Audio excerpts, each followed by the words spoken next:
All right, the final couple questions ask you to now do it backwards.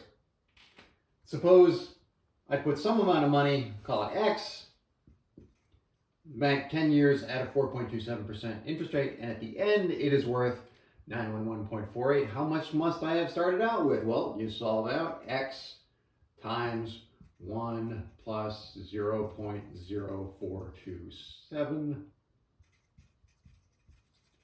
to the 10th power equals 911.48. Now, how do you solve for X? Well, you divide through. If you remember your rules for exponents, and yes, I'd suggest you go back and check out your rules for exponents, this means X equals 911.48 times 1 plus 0.0427 to the minus 10 power. So this looks very much like the formula we had earlier, except this minus sign here is different.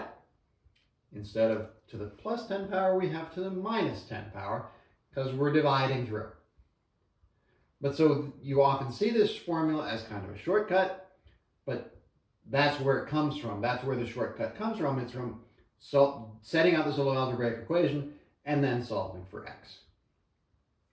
So the other backwards question was I have X and 12 years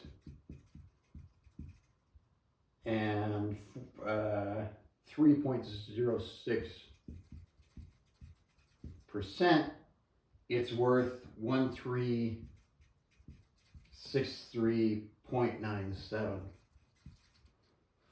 So again, solve out X equals 1363.97 times 1 plus 0.0306 to the minus 12 power here, and there you get your answer.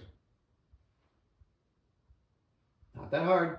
Just remember that negative sign is when we're working backwards, when we're trying to find the present value of a sum in the future. If we're trying to find the future value of a sum in the present, then that was the previous one. We use the positive exponent.